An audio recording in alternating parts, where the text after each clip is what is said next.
राम के विचार मानस के साथ ही जनमानस में भी हो, यही राष्ट्र निर्माण की सीढ़ी है। साथियों, आज के युग की मांग है कि हमें अपने अंतःकरण को विस्तार देना होगा। हमारी चेतना का विस्तार देव से देश तक, राम से राष्ट्र तक होना चाहिए। हनुमान जी की भक्ति, हनुमान जी की सेवा, हनुमान जी का समर्पण, ये ऐसे गुण हैं जिन्हें हमें बाहर नहीं खोजना पड़ता। प्रत्येक भारतीय में भक्ति, सेवा और समर्पण के भाव समर्थ, सक्षम, भव्य, दिव्य भारत का आधार बनेंगे। और यही तो है देव से देश और राम से राष्ट्र की चेतना का विस्तार। दूर सुदूर जंगल में, कुटिया में जीवन गुजारने वाली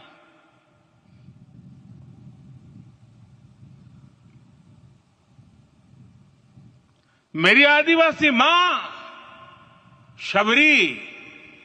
शबरी का ध्यान आते ही अप्रतिम विश्वास जागृत होता है।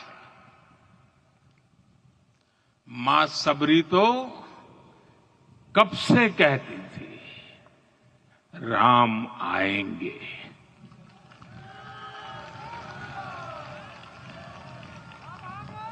प्रत्येक भारतीय में जन्मा यही विश्वास समर्थ, सक्षम, भव्य भारत का आधार बनेगा। और यही तो है देव से देश और राम से राष्ट्र की चेतना का विस्तार। हम सब जानते हैं कि निषाद राज की मित्रता सभी बंधनों से परे है। निषाद राज का राम के प्रति सम्मोहन, प्रभु राम का निषाद राज के लिए अपनापन कितना मौलिक है। सब अपने हैं, सभी समान है। प्रत्येक भारतीय में अपनत्व की, बंधुत्व की ये भावना समर्थ, सक्षम, भव्य, दिव्य भारत का आधार बनेगी।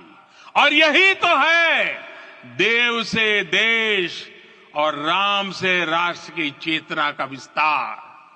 साथियों, आज देश में निराशा के लिए रत्ती भर भी स्थान नहीं है।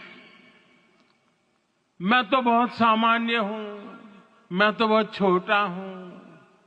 अगर कोई ये सोचता है तो उसे गिलहरी के योगदान को याद करना चाहिए। गिलहरी का स्मरण ही हमें हमारी इस हिचक को दूर करेगा, हमें सिखाएगा कि छोटे बड़े हर प्रयास की अपनी ताकत होती है, अपना योगदान होता है। और सबके प्रयास की यही भावना समर्थ, सक्षम, भव्य, दिव्य भारत का आधार बनेगी। और यही तो देव से देश और राम से राष्ट्र की चेतना का विस्तार। साथियों, लंकापति रावण प्रकांड ज्ञानी थे, अपार शक्ति के धनी थे, लेकिन जटायु जी की मूल्य निष्ठा देखिए। वे महाबली रावण से भिड़ गए। उन्हें भी पता था कि वो रावण को परास्त नहीं कर पाएंगे, लेकिन फिर भी उन्होंने रावण को चुनौती दी। कर्तव्य की यही पराकाष्ठा समर्थ, सक्षम, भव्य, दिव्य भारत का आधार है। और यही तो है देव से देश और राम से राष्ट्र की चेतना का विस्तार।